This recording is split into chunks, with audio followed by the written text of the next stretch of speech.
Thanks for choosing this free Anfield Index podcast. If you'd prefer to listen to this or any of our other shows without adverts, then now's the time to check out Anfield Index Pro. With AI Pro, you can supercharge your entire listening experience. You'll not only get all of our podcasts without the ads, but you'll have them far faster with our quick publish feature available exclusively for subscribers. AI Pro also puts you in the heart of our sound studio, with an option to listen to many of our shows live and interact with the podcasters in real time as the shows are recording. Upgrading couldn't be easier.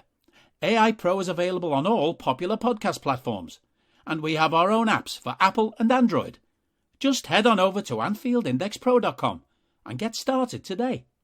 Hello and welcome back to Rate Don't Hate on Anfield Index channel, the show where we get to rate the players' performances, their individual performances, and I think there might be a Klopp rating for this one because I don't want to, I don't want to give away the spoiler too early in terms of his rating, but I do think his performance deserves a rating.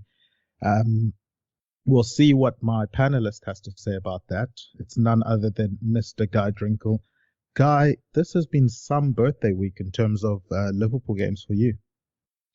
Yeah, I mean, the one on my birthday was a nice, relaxing affair where the game I don't think it could have been easier, really. I mean, if we were playing maybe an under-12s team, it might have been. But, yeah, and then we go to the Everton game where I almost said a football game broke out, but I don't even think that happened. It was just lads jumping about on the floor, I don't know, rolling about in grass for a bit, and then a couple goals happened. But that's about it, really. But it's been said enough on other podcasts, but Christ, they're pathetic. They're both pathetic for different reasons. It was quite something. It was quite the spectacle. I think Frank Lampard was trying to channel his inner Jose Mourinho. But he's not. And it didn't go as well as he maybe thought it might go or had hoped. But that won't stop him from complaining about the one or two chances that they should have had and then completely forget to mention all the chances that Liverpool would have had. But, Guy, let's get into it straight away into the player ratings because we had some interesting performances. One of those games, I suppose, that old cliche kicks in where they say it's a game of two halves because Liverpool really struggled, especially if you're to believe the commentators from Sky with regards to that first half, that Liverpool was struggling and were now rattled and, they were losing the plot and they were definitely trying to tell a story, I felt, the commentators. And if you watch that game with alternative commentary, I don't think it would have come off as bad as it did. And in saying that, I want to start where we always start with Alison Becker, because if you listen to the commentary, it seems like Everton had us on the ropes at certain points in time. But then I'm looking at Alison's ratings, and it's not like he had much to do. And I see a lot of the comments with regards to his rating and justifying his rating. I've got people here say, like, it's not that, he had a bad performance or anything, but more so that he didn't have too much to do. And then Stephen Smith did the player ratings for AnfieldIndex.com, and he says, as solid as he needed to be without much to actually do. Nice antics at the end and never really looked overly fazed by the odd Everton half chance. I think that sums it up perfectly, Guy. Maybe you could have waxed a bit more lyrical on that, the antics at the end, and I certainly will, but yeah. It warranted at least that. But Stephen's given him a 7.5. I've seen for you've gone for a 6 for Alison Becker, and then in brackets you've said, like $1 billion for shit housing. It really was a beautiful moment at the end there, wasn't it? It's the only thing he did. It's the only thing he had to do. But yeah, it was a fantastic moment. He looked spot on. Hair was nice. Beard was nice. Didn't have any goalkeeping to actually do. So you can't really go any higher for the actual football stuff. But that moment, if he just winked at the camera and smiled like that knobhead up at the other end of the pitch did, chef kiss. Wow. It was already that. But yeah, he had now to do goalkeeper-wise, but that moment was just lovely. It was just lovely. But yeah, basically my rating is Pickford's a bell end out of 10, so there we go. Fair enough. Yeah, certainly from my perspective, Alisson's rating shot through the roof of the 10 ceiling that we like to give on this podcast, and it shot high into the stratosphere in the areas that you've given there in brackets. But in terms of just the performance, I'm leaning more towards your 6 than the 7.5 from Stephen, in that I agree he didn't have that much to do. And you know, I've given Alisson higher scores when oppositions actually test him, but even from a footballing feat standpoint, as the new generation of goalkeepers have to do, it's not like he was pressed there an awful lot either. So it's not like, we can judge too much on, his distribution. He couldn't even pass long, could he? Because there was 12 people in their box. It was just insane, absolutely insane. But so I think there will be more, impactful performances that we'll speak on when we get later on into the show. But yeah, definitely the grabbing the ball, going down, wasting time, taking the mick out of Pickford was absolutely fantastic for me, because Alisson seems like the straight lace kind of guy that wouldn't joke about something. Mm-hmm. So he's even funnier when he does make a joke. We all have that one person where when they surprise you with a joke, it is quite hilarious, and he fits the bill for me from that one. But let's move on to our fullbacks, because for me, I thought there were contrasting performances. I mean, usually when we're scoring goals, Trent is the one that's involved in them. Steven's got a 6.5 for Trent Alexander-Arnold in this game. You've gone with a 5. So I'm sensing a theme here in terms of you are a bit harsher in your score ratings. But Steven's gone on to say seemed like he was run by emotion and caught into too many half spaces that allowed the Ev that odd break. Was tough and problematic to break them down, and he looked rushed and angry when control was needed. He's still 23 and world class, and these games happen. And I think that's really an important point from Stephen, in the sense that even if we're giving him a bad rating, and I'll go on to my rating for him afterwards, I think it's important to say he's allowed to have these type of games. He's 23, playing in a local derby, probably one of the bigger games for him in the calendar season, obviously taking finals and that kind of stuff out of the way. Everton's probably the game he would look at first on the fixture list. I would imagine even ahead of Man United, especially at this point with this version of Man United, just because of what this game would mean to Trent and his family. And I do think he played the occasion a lot in this game. His passing was a bit off. He was getting maybe beaten to the ball a bit. It was weird because he was showing passion, but then with the passing, it was like sloppy, like he wasn't concentrating, which is kind of like a yo-yo of a performance from him. Mm-hmm. Obviously gets the yellow card in the second half, which I thought he needed to get that yellow card because I thought Gordon was gone. So either the man or the ball goes past you at that point in time, not both.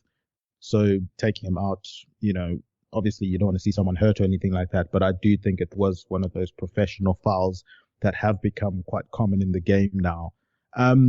What was your thoughts on Trent Alexander's performance? Yeah, I went with a 5. He was really lackadaisical for me. First half especially was dreadful, but so did most people.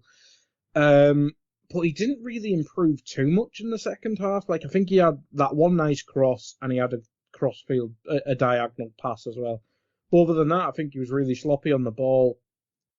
Defensive wise, I don't think Gordon did much apart from dive and stuff like that. But I don't know.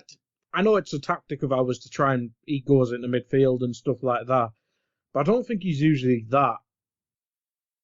I'll say lazy for the want of a better word, but it probably is the right word. But he was almost lazy getting back into position, expecting the midfielder to always be in the right back spot. And it's like, we're playing against the wall here, Trent. We kind of need the midfielder to be there as well as you. So Gordon, but like he wasn't skinning Trent or whatever. He just had millions of miles of space to run into in these occasions, and the yellow card kind of typified that. So yeah, I think Trent was kind of lackadaisical with his passing and almost lazy with his defending. So yeah, I went with the 5. I almost went a bit lower, to be honest. It was kind of disappointing because in games when a team defends like that, Trent's one of the ones you need to step up, and he really didn't. Obviously, we'll lead on to the other fullback. Unfortunately, he did step up. But yeah, Trent, a really bad day, and I think you're right there. He did play the occasion, but even in then, he didn't really show glimpses of his usual self, which is kind of annoying considering the level of team we were playing against. I'm just trying to floor in as many digs as Everton I can in. But it's true, I'm playing against a relegation team. Watford and Burnley don't quite play that Tony Pulisy. But if Trent's having an off day, that right-hand side, it kind of dies a death because I just mentioned that the midfielder kind of has to do the defensive work, and Moore had no one to connect with. So yeah, very poor day for Moore. For Trent, sorry, Mo, you did all right actually. Wow. But yeah, for Trent, he had a poor day. Jumping ahead there, I see. Yeah. From my perspective, you mentioned you could have gone lower. I did go lower, one lower than you. I gave Trent a 4. I thought he was very sloppy. I thought he definitely played the occasion, and he embodied what used to be the Liverpool way before Klopp got there.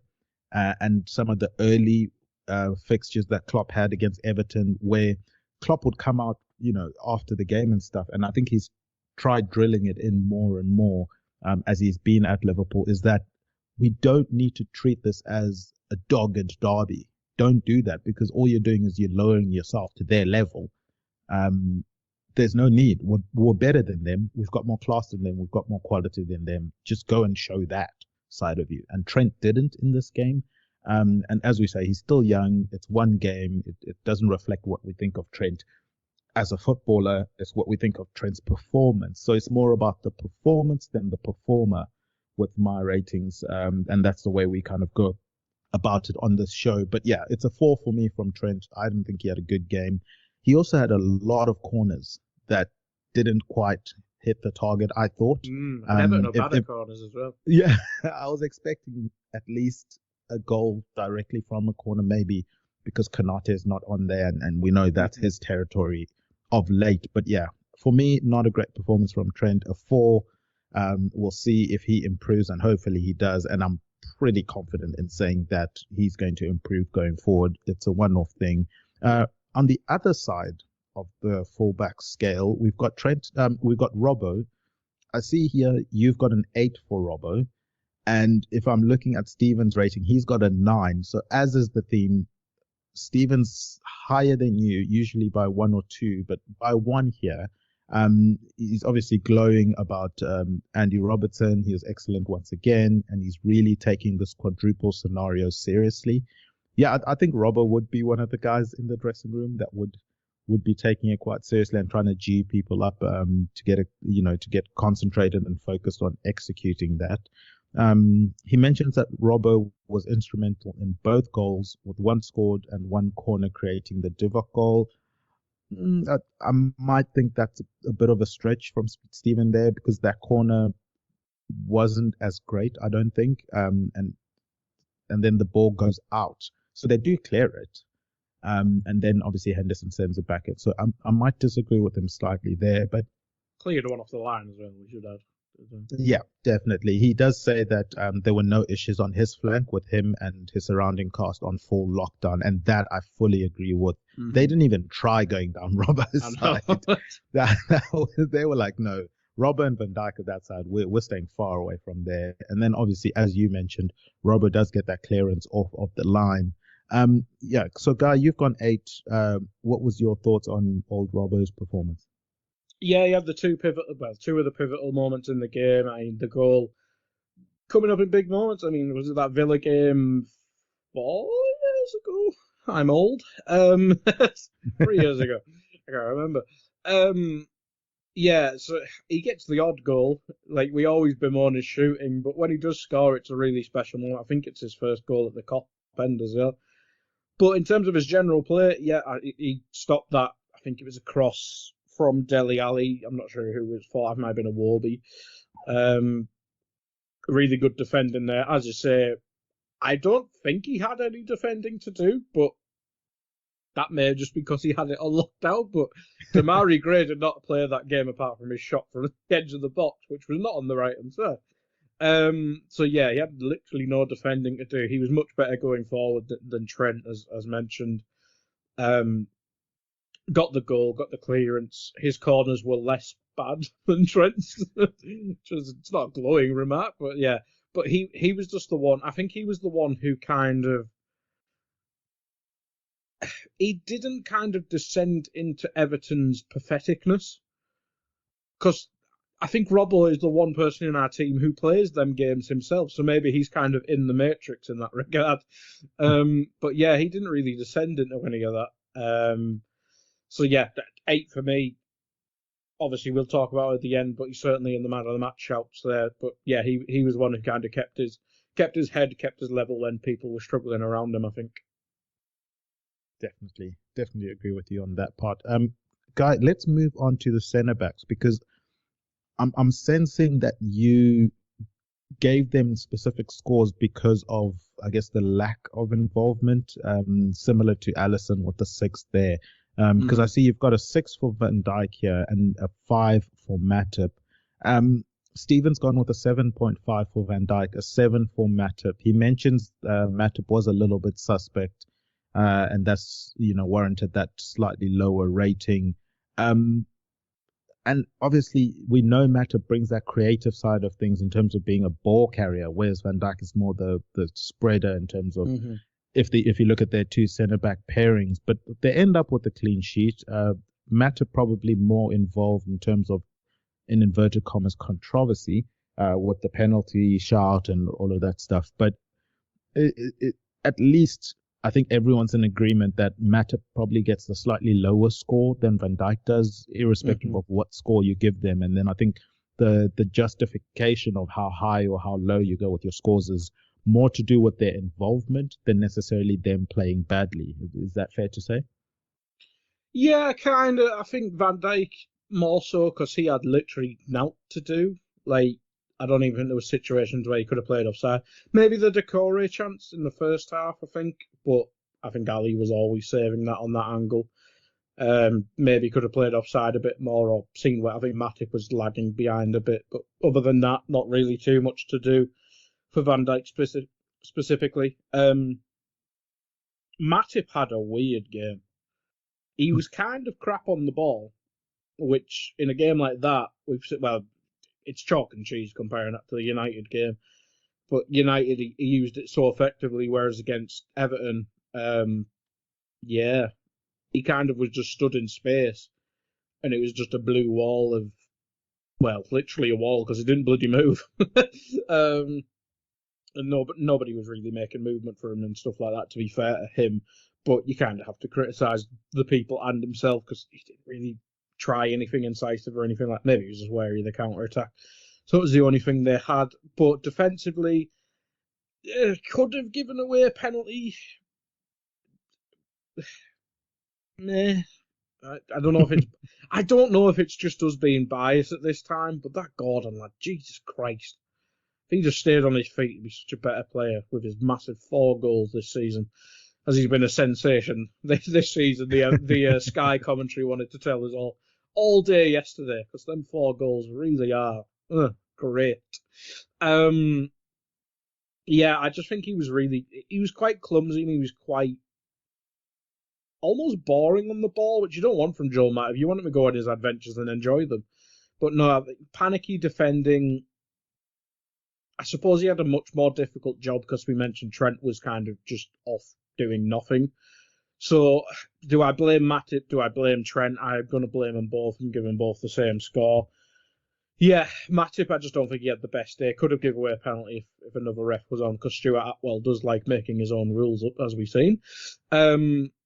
But yeah, a bit clumsy in that one, and if they did get a pen, I don't think anyone would be surprised. But we'll probably come up against referee decisions as we go through the pod, because there was a few involving different players. But yeah, Matip a bit panicky for me. That's why I went a tad lower. Yeah, and I think that's fair. With regards to the penalty, I've seen them given for a lot less than that. And I think if it was any other player on the pitch besides Gordon and Richarlison, they probably do get a penalty there. But the guys had set a precedent all game with their diving, and you can't cry wolf, at the end there, and expect to get the decision your way, in my opinion. If he had just stayed on his feet all game, he definitely gets a penalty there, in my opinion. I think the fact that he was diving left, right, and center didn't help him in the ref's decision-making process, kind of planted the seed early on for the ref to look out for that, more so after the ref had given him a yellow card. But yeah, I do think someone else definitely would have gotten a penalty awarded there. Whether or not you think it's a penalty, I think is a different debate to be had. But whether or not the penalty would have been given, I think it definitely would have been given if it was someone else. But we'll move on to the midfield guy. We've got your boy Fabinho, who's gotten a 7 from Stephen, a steady 7, to quote Stephen. You've given him a 6. It was one of those situations where I did notice a few times Fabinho did do that Fabinho thing he does really well at stopping things at the source of, I'm just going to take the player out and let's all get back into shape. And I really enjoyed that part of his game. Didn't really get troubled too much, I don't think, covered when he needed to cover. He was almost redundant, wasn't he, the way they were playing? Because also his job isn't to be the creative one from an attacking standpoint. So I am leaning more towards Stephen's 7, especially considering the second half when we really told our fullbacks, listen, get forward. We'll bank on our centre backs, Fabinho and Alison, stopping anything that they do, if they even try to do something. And I thought he was quite pivotal for that. And having him perform that role gave us the confidence to keep sending our fullbacks forward and to bring on effectively a front four towards the latter parts of that game. So I think a solid 7. I'm in agreement with Stephen there. You've gone with a 6. Tell everyone why you hate Fabinho so much. It's crap. No, I just thought it was kind of. I think redundant is probably the right word for it. Really, I think they didn't attack through the middle at all. It's obviously Naby's job to kind of cover the right hand side, but at the same time, it was Naby's job to push on because Thiago plays from deep. Yada yada yada. We've mentioned the struggle to the right side. We'll talk about Naby in a sec. I just went with a 6 because he didn't have anything to do defensively, and it's not, as you said, it's not his responsibility to break the door down unless it's January and the AFCON lads are away for some reason. Just a fine game from him, really. I don't think, unless we shifted him over to the right to hack down Gordon, I don't think he did anything wrong. I don't think he did too much. Well, he did fine. I don't want to say he did too much right either, but he just didn't have too much to do in that sense. So, almost similarly to Alisson and Van Dijk, that just went with a 6. Yeah, I think that's okay. That's okay. I'm in Stephen's camp for that one, but I agree with you in terms of not too much to do, but did what he needed to do correctly and in the right fashion. You and Stephen were as close as you've come so far in terms of Naby Keita's rating, because he's got a 6.5, and on this podcast, the panelists aren't allowed to add that 0.5 or subtract a 0.5, if the case may be. So you've gone with a 6 there, and I'm curious, were you closer to a 6.5, or is this a solid 6? How close were you to Stephen's 6.5? No, just the 6. Just the 6. I think we mentioned it before we started recording. I think we were talking about the subs ratings and Henderson, and everyone knows the crack. If you like Henderson, you hate Keita, and vice versa. But in this game, I think if Hendo started the game, he would have succumbed to the horrid first half, similarly to how Naby did. And if Naby came on, he would have had a freer, more space to get involved and stuff like that. So I think almost similarly to Fabinho, more so than the defender, I think Naby tried stuff. Like, he pressed well, he won the ball back a few times. He tried the odd pass, he tried to make the odd run, but there's just no space in that game, or in that half especially. So I almost went with a 5, but I thought that was kind of harsh. But it was just a horrid game for the midfield, because we'll come on to the forwards. There was just nothing really to connect with in two of the spots, especially for me. Yeah, I think Naby tried his best and pressed well, made runs well, but nothing was really connecting. So that's kind of why I was edging. I mean, if we're doing the 0.5, maybe a 5.5 would have been closer. But I stuck with a 6 because I like Naby. That's probably why. But yeah, it was a tough game for Naby. I think I was almost surprised. Not he started, but him and Thiago started, because I thought Hendo would start this one. But yeah, it was a strange game for the Naby and the midfield all round, I think. Very strange game indeed. I do wonder, and maybe this is more from a tactical standpoint than a player ratings podcast, if he held Hendo back in this game, considering he's usually one of the players that would play this game with passion, and might get in trouble early on in the game, and then he's sitting on a yellow for way too long. Or it might be something else, might be sports science related, or any number of reasons. But I do wonder, especially when you look at Trent's performance as well. He played the emotional game a lot in this one, and I do wonder if Henderson would have done the same. We've seen it, for example, from Gerrard in the past, getting sent off. I just think that first half was more to do with, let's not do anything stupid in getting sent off or riled up. I was just waiting for them to get to half time so Klopp can give them more instructions and belief and faith to bomb forward, because I did think our quality was going to be enough at the end of the day, and we had bags of attacking talent in reserve if we needed it. We just needed to not do anything silly to give them a chance, or possibly get one of our players sent off. But yeah, even in the 20 minutes Hendo was on, he should have got Richarlison sent off. I say Hendo should have got him sent off. Richarlison literally just booted him for no reason. So yeah he should have. But Henderson milked it as well. So he was well in the thick of the shithousery, as you mentioned. So Thiago finished that midfield trio. Obviously, I was with you in being surprised that not only one of them played, but both Naby and Thiago played. I would have thought wrap them up in cotton wool, but nonetheless, I think it was a frustrating game for Thiago. The space wasn't really there, especially the gap between their midfield pairing and their defense was really, really tight. There was no holding space hands. They were basically holding hands with the centre backs. There was no space to thread balls through there, and we know Thiago loves to do that. He's gotten a 7 from Stephen. He says life without him means we probably don't win this game. However, he says the space wasn't there. He does acknowledge that. He says the game was often horrible, and though he was good, he wasn't great. He wasn't afraid to go into challenges as well, which I quite enjoyed in this game. But what were your thoughts on Thiago's performance? Because finally, you and Stephen agree on a player rating. You've gone with a 7 as well for Thiago. I'm the odd one out. I've gone for a 6 for Thiago. Once again, it's Thiago? Not to say, I was one of those saying at the beginning that he's too slow for Liverpool. I'm joking. Naby, I gave him a 5. Yeah. I thought it was okay. Average performance, nothing too special. But look, Thiago, obviously, fantastic player. We've seen the form that he's been of late. I just think, similar to Naby, this just wasn't his game.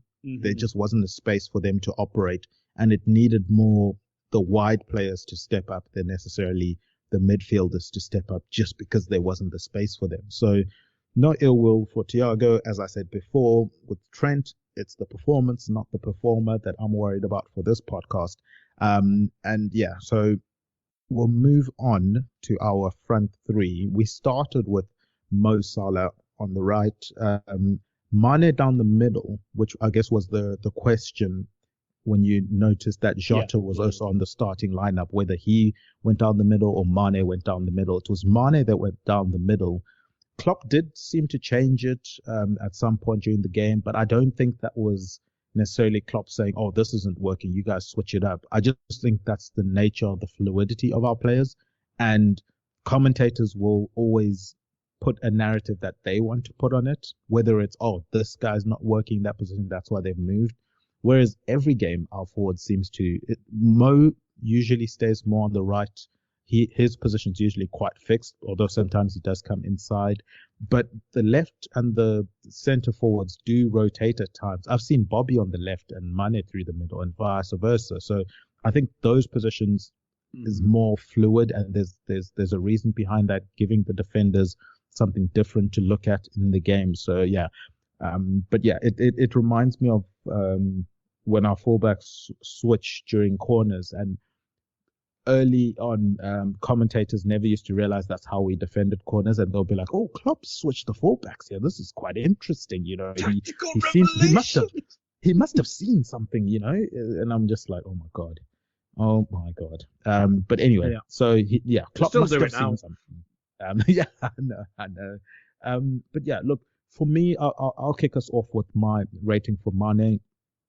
I've gone with a 5, so similar to Naby Keita for Mane. And as I said, the space between it was almost as if Alan was told no balls come directly into Mane, because he was kind of shadowing. He almost had a Herrera type role with Mane, but not quite, because he didn't travel with him all over the pitch. But when we were in possession and they were sitting deep, he was marking that space just in front of the center backs to make sure that no balls were being spread into Mane. We saw the one time when Mata played the ball into Mane, and Mane took that touch away from Alan and then got the shot away. That was the only real time that Mane got any kind of space in that area. So I think it is an area that they targeted to try and prevent us from penetrating in. And yeah, so a 5 for Mane. Didn't really get to do much in the game. But yeah, we'll see if he's more impactful in the next games. What I did like about this game was he got a taste of playing as a centre forward in a style of game that he's probably going to likely see against Villarreal, because I'm assuming he starts maybe as a centre forward in that game as well. So at least he's been in that environment, and he's maybe hopefully learned lessons from it, picked up a few things from this game. So that's probably the positive I can take from this game. But yeah, from a performance perspective, I gave him a 5. You've gone with a 4 for Mane. I think mine was, if we could do halves, it would be leaning more 4.5 than a 5.5. So I get where your 4 is coming from. You've gone for a 5 for Jota as well. Maybe touch on both of them. The 4 for Mane, the 5 for Jota. We'll save Salah until the end in terms of our front three. Yeah, Jota's kind of just easy. He barely plays. He didn't do anything. I mean, he can't really. It just isn't a game for him, I don't think.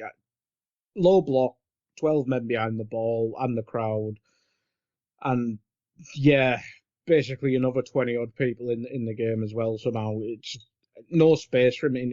It's just not one you can build around. So I think Bobby's obviously injured at the minute. It's a game we're missing Bobby, and I think because he will drop deep, he will connect in the madness, whereas Jota can't. And going off this game, maybe Mane can't either, which is an issue if he's going to be our long-term 9 now. I don't think there's only been a couple rumours about this contract stuff, but if that's his position long-term, Liverpool play quite a few games like that, so we'll have to probably see towards the end of the season. I'm not sure who else would play that Pulisic. I mean, Wolves defensive. Maybe there's less teams that are that bad nowadays, to be fair. Hopefully Everton go down as well. We can get rid of one other as well. But Jota, yeah, I went with a 5. It just it's not his game. He wasn't involved and he was bad. Mine is basically the same description. I went one less because out of all the Evertonness that's came out of this thing, he could have got sent off. Yeah. He poked someone in the face twice and pushed about. Like, even my echo's disagreeing with me there, pinging up there. But Mane was stupid in that, and Mane does sometimes descend into the darbiness of games like this, and that's almost, it's just annoying at this stage, because it doesn't really go away with age, but that hot-headedness can cost us stuff, because if he gets sent off there, well, Everton might actually try to attack us, and it might give us more space, but then we're down to 10 men against a wall. So then we're probably never breaking them down. But, yeah, I mean, more on Mane than Jota, because we kind of know it from Jota. But Mane, it is interesting. I mean, maybe one for you to do, because you actually play the position, whatever level you play. But his link-up play and stuff like that, it looked fantastic against Man United. It's almost a similar argument for Thiago. But Man United were that terrible, it might have been easy, whereas we'll always play against teams that put three midfielders in front of the defences and just hope and defend for their lives. I mean, is Mane naturally going to do what Bobby did and stuff like that? Because the first half, we just could not get anything going at all. Yeah, I think the important thing when they're playing that deep is then your movement from left to right has to be really good. You basically have to run from one, so looking to make runs from the front of one defender and running behind the other defender, or vice versa, from behind one defender and running in front of the other defender, sort of from left to right, if you guys can picture that, and try and get space that way. Whereas I think Mane was trying to stay very central at times when we had the ball. Maybe that was to allow space for other people, and he didn't want to sort of step on anyone's toes from that perspective. But then you see he got frustrated and started coming really deep to get the ball. I think he was like, yeah, this isn't working for me. I need to get involved in the game a bit more. But yeah, I think it's a tough one because, as I said, Alan was pretty much shadowing that central area and making sure that Mane wasn't getting a ball from there. What then maybe Mane could have done is maybe it would have helped, I think, if we did have a bit more exchange between Jota and Mane in terms of their positions, where Mane makes runs from the centre back position out wide to the wing position, and we try and play balls into that channel for Mane. So instead of him making runs forward towards their goals, he should be making runs out away from the goal, and we try and put balls into those little pockets. And then the wide players in Salah and Jota, and then if Naby's driving in as well, those players are then the ones that pick up the position that Mane's just left. And that's how another way you can kind of move the forwards around against low block teams. But yeah, it's a tough game if it's not your natural position.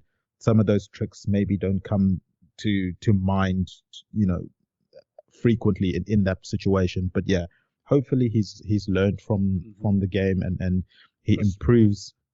We did kind of, I mean, when Origi came on, we obviously changed to a 4-2-4 type thing, and just crowding the box with more people seemingly worked. So yeah, and their centre backs now have to mark only one person. I mean, they have to mark two people opposed to them marking one person, which does make it more difficult for them. And what we were doing then as well is we were willing to let our fullbacks hit the byline, which helps then create space. If you can turn the defenders of a low block, it might seem weird to do that when they're so deep into their box. But if you can get them turned around, that does lead to creating more space. For me, with Jota specifically, I think the problem for him in this game was the fact that we all knew Diaz was on the bench. So we were all like, guys, if Diaz gets a run at Seamus Coleman, this game is a wrap. And maybe I'm projecting here, maybe I was the only one thinking that, but I feel like that affected my rating for Diogo Jota a lot in this game, in that I was basically just waiting for Diaz to get into that position and run at Coleman. And in terms of maybe Jota was playing on that left-hand side because, as has, become apparent, we were targeting their fullbacks in terms of trying to get headed opportunities against their fullbacks because they sometimes lose concentration. Well, if you want someone to get a headed opportunity, it's going to be Jota. So maybe that was the plan with him starting this game, is that he just sits on Seamus Coleman. We get balls towards Jota and he can probably win a header at the far post. But then the crossing wasn't so great in this game. So I guess that kind of fell away in terms of a game plan.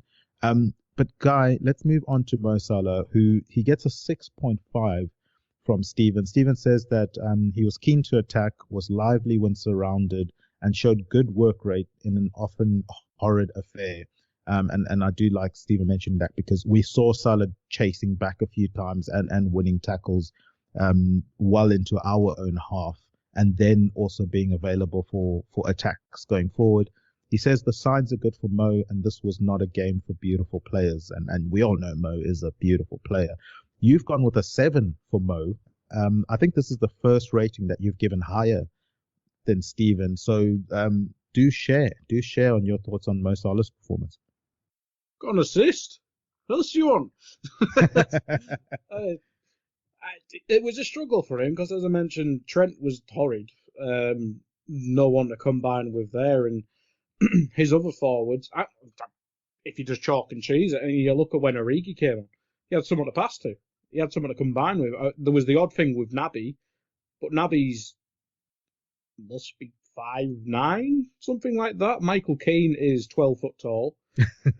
Alan was there. The other 4 centimetres were there. It's like, what's Naby gonna do? Whereas Origi 6'2", 6'3", he can hold someone off. You can fire a ball into him. It's literally, I think Mo had a shot. The actual first goal came from that as well, I think, didn't it? But you saw it straight away. As soon as Mo had someone to combine with, he was clearly our best forward for me. Especially out with the starters. I think Diaz came on, and we'll come to him, but Sauce. But yeah, I think Mo was the one trying to do stuff out of our front line, whereas Mane descended into crappiness. Let's be honest. Probably should have got sent off. Jota was a non-factor, whereas Mo, I think he was plugging away, looking for something to combine with, trying to do things in whilst there was a struggle on. And then when the subs came on, I thought he improved. That's why I went for the 7. I think even without the assist, which was a fantastic pass on his wrong foot, as soon as the game opened up, I think you could see he was performing quite well. I think he had a couple other chances where it may have ended up out for a corner or something like that, crossing with his right foot and stuff like that. He had a good duel with that Michaelenko in the first half, but once the game opened up, I thought he just got the best of him, to be fair. So, yeah, I went with a 7 for Mo. Certainly the best of the starting attackers, as I said. So, yeah, after a bit of a dry spell pre-United, just took the United game, but I mean, an assist, it might as well be a goal. Just had to keep adding to his G+A stuff for the season. So, yeah, I thought he was pretty good, even in the struggling, horrid first half. Yeah, and you could see in terms of, we're used to Mo Salah not getting a lot of touches in games, and maybe it's because Everton just didn't want the ball at all, but him getting 75 touches is quite a lot for Mo. He's usually in the 50s to 30s, and when he's in the 30s, we usually as a club then don't play well because, give the ball to one of your best players, if not the best player, and he usually does the business. And he did do it with the assist for Robbo's goal. You mentioned the fact that first half, I did quite enjoy that battle between the two of them, between Mo Salah and Mykolenko. I thought Mykolenko did quite decently well against Salah, all things considered. But with how bad Trent was playing, I thought Salah was a bit isolated on that side as well, which aided in their defenders faring well. Whereas if you've got, for example, Henderson likes doing that overlap run on that right-hand side, taking one of the defenders away from Salah and leaving him one-on-one, opposed to, whereas in the first half, a lot of the time, even when Salah was one-on-one, there was another defender within the vicinity ready to pounce as well. So he was never really one-on-one.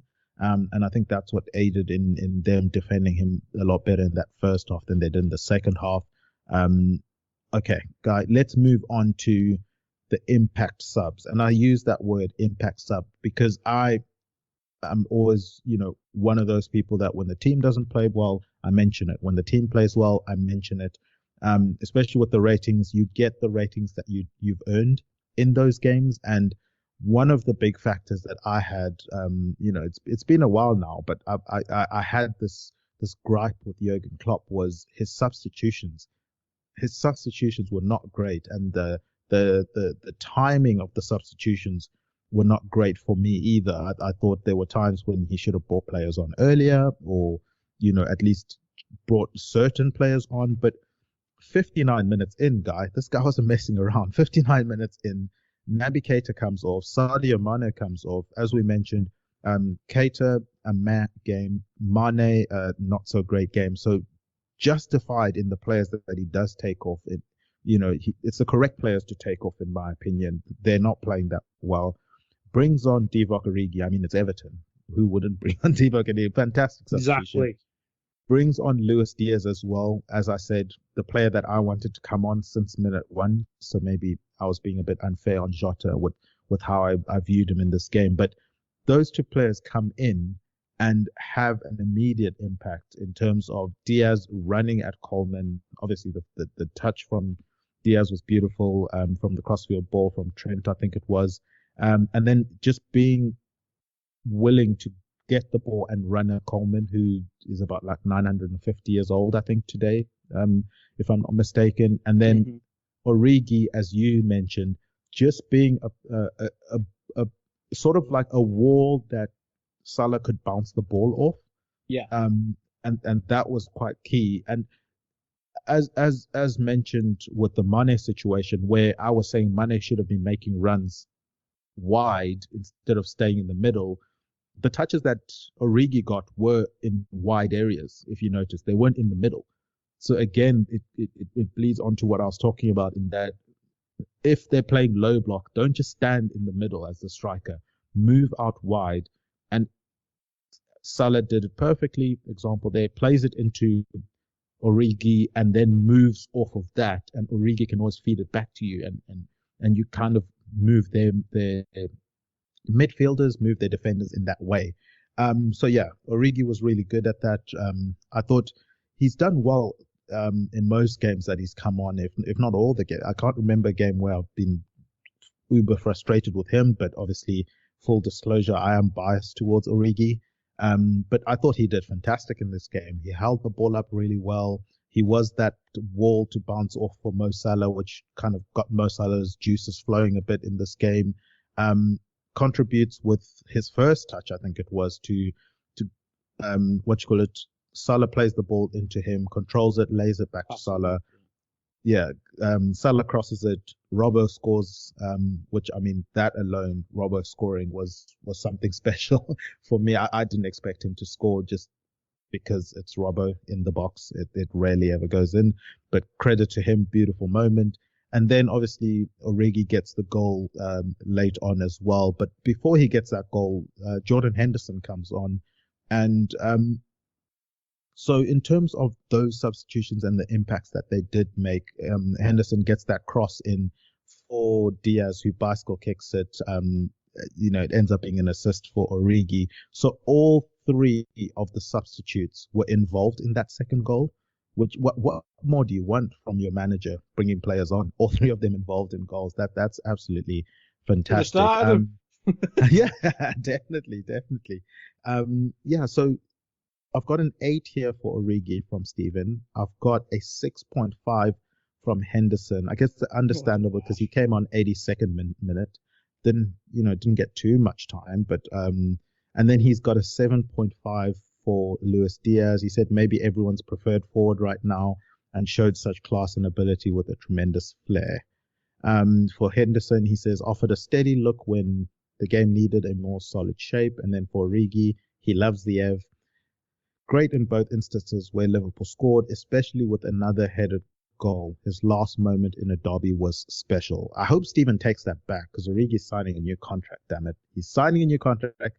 he's going to be a lifetime Liverpool player. He'll get to retire at Liverpool, and everything will be beautiful. If only. But Guy, what did you? I see you've given 7s for all of them, which I think is fair. Mm-hmm. Do you want to wax lyrical about some of them, all of them, any of them? The floor is yours. I think Origi's your guy, and you've kind of done that. So I'll leave Origi to you. But Diaz, and that touch with behind his outstanding leg. Oh my God, it's unnecessary filth. It's just unnecessary. You could just take a touch with your normal foot. But Diaz. What you said there, I think preferred starting player. He just is. He just is. We all love Mo. Probably Mo's different, isn't he? Because Mo's just a goal and assist machine. We all love Mane. We all love Jota. We all love Bobby. But there's just a bit of electricity when Diaz does stuff. It reminds me of early Mane. That's probably how you say it, because probably this season, especially, and last season, Mane's developed into probably less reliant on his explosivity into the quality player that he is now. Whereas Diaz, you see the quality because, well, he attempted a bicycle kick, and he obviously did it on purpose, turning into a pass. But it's just that pace. It's explosive, it's direct, it's scary, he's fast as anything. It's just a bit different from what we have, because Mo's still really fast, but he's not that explosive sprinter, 100-meter sprinter fast that Diaz is. Salah has quick feet, but Diaz, he has the quick feet, he has the turn of pace, and he also has the long distance pace as well. I think Mo has all that as well, but Diaz, just a bit more. Well, he is 24 or something like that. He's just a bit more explosive. It's hard to explain. It's hard to put into words. But yeah, if we had Champions League tomorrow, well, there's a Champions League semi-final on Wednesday. I think you got to go with Mane. You got to go with Mo and Diaz +1. That's how for a must-win game. I know they're all must-win, but a one-off game where you have to win a final or whatever. I think you have to pick Diaz. You have to pick Mo, and then the other can fight it out, because I know he's only been here a couple of months, but Diaz, he's just offering something different that some of our forwards used to deliver, and that's fair. That's aging. That's football. That's being a human being. But yeah, I love Diaz. I've only ever seen him play against us before we signed him, and already, even if he's having an off game, just the weapon of explosive pace is just enough there. And you mentioned about moving people about. Seamus Colin saying, "Oh, I've dealt quite well with Mane and Jota wandering out." Oh shit! Here comes the fast one. Yeah, just different gravy. Different gravy. I think fast becoming a starter in the most important games. I feel. So yeah, Diaz. I feel like I could have went higher with Diaz and Origi, but I think that would have been unfair on Henderson, because even though I didn't realise he only had the 8 mins. It probably should have been a lot more, considering the stoppage time. Right? Yeah, it did. It did. Maybe because there was probably 20 minutes of stoppage time for all the diving and stuff. But yeah, I think he came on, made an impact. The game was much more open, as I mentioned in the Naby bit, but a back post cross worked for the first time in about 2 years. That's probably unfair, but it does feel like that at times. He came on, should have got someone sent off, as I said, was much more involved. I think almost reverting back to type, because whatever we think about the midfield, there's a relationship there between Trent, Mo, and Hendo. Whereas Naby, some people prefer him as the player and stuff like that, but there'll be no relationships there. They've barely played together. So yeah, it's reverting back to type. It'll be ingrained in them because they've been playing together for 3 odd years now, probably longer than that now. I thought Hendo was good coming on. It was good to see. I mean, some of his best performances have probably been sub appearances this season, but yeah, it is good to see Hendo playing well, because he hasn't had the best season. But yeah, a 7 in 8 minutes, that's pretty good. We normally don't even rate people for 20 minutes for 8 minutes work. So yeah, good job on Hendo. But Diaz, man, what a guy.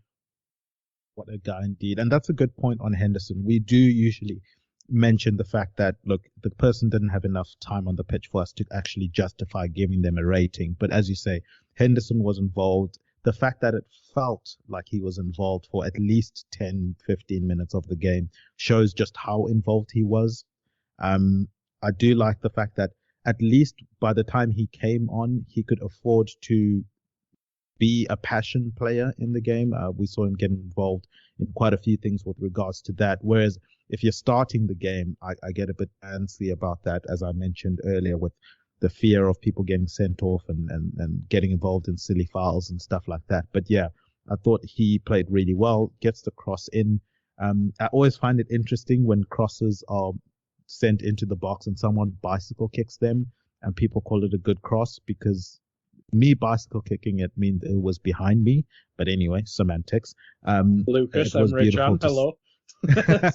It was beautiful to see all three of Klopp's substitutions be involved in a goal. And as I said, I thought Henderson did well. I thought after being sick and tired, myself speaking, of the nonsense that Everton were doing all game, to have Henderson come on and milk the fouls and stuff like that, I thought was beautifully timed in this game. And then, speaking of beautifully timed, we've mentioned that we enjoyed the timing of the substitutions.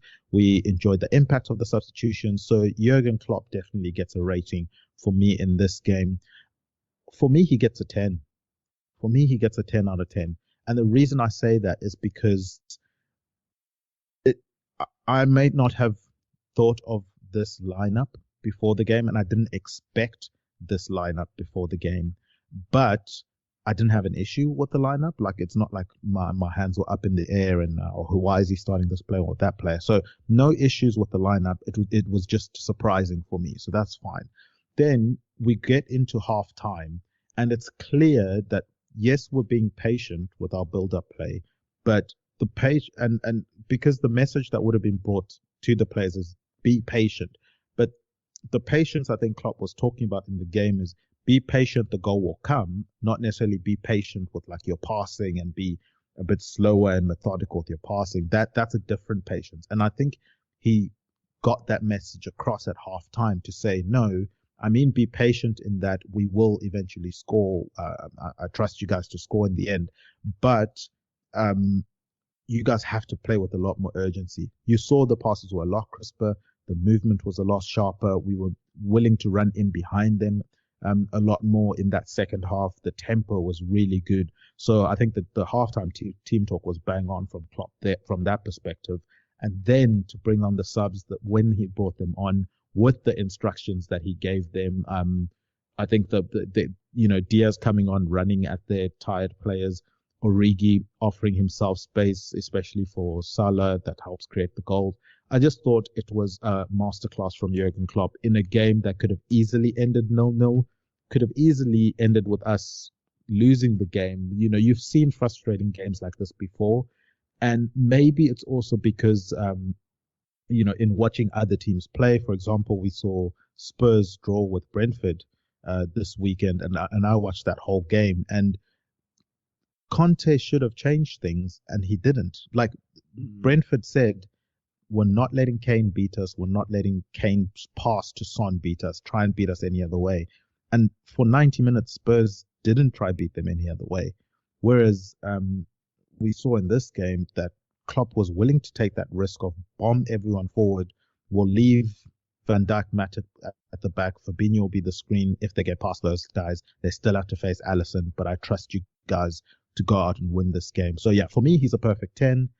Steven's gone with a 9 for Klopp. He said, did what he could, did what was needed, and made the calls at the right time. Against such an anti-football outfit, he shines so bright. He must hate Lampard.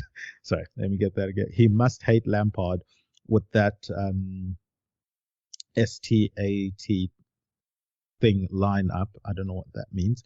And I'm sure Frank will be even more fond of him and the Reds after today. But yeah, Guy, what rating did you give Jurgen Norbert Klopp? I think I'm edging more towards a 9, because he only gave me a little bit of Diaz. Got to give him a bit more Diaz. But no, I was happy with the team. I think I'd obviously prefer Diaz for a game like that where you know how they're going to set up. I think one of Mane or Jota probably the way to go forward now. I know it's kind of worked most of the season, but we've got Diaz now. It's fine. I love that guy. Yeah, 9, 10, it's fine. That's his biggest criticism. Sometimes he's too keen for the people to fix it on the pitch. Whereas this one, it's just go 4-2-4. They're playing 12 at the back. We're putting Origi up top. Bounce it off him, lad. We're scoring a goal. So, yeah, I can see either. But, yeah, the subs were spot on. The starting 11, no complaints. So, yeah, 9 or 10, perfect. I'll go with a 9, though, for the two. Not enough of Diaz. Well, I've been outvoted here. Steven's gone with a 9. Guy's gone with a 9. You know what? I went with a 10. I'm usually the one with the harsher ratings in this on this podcast, but I thought Klopp loves a sub. He loves a sub. Look, if you, I don't see what more Klopp could have done.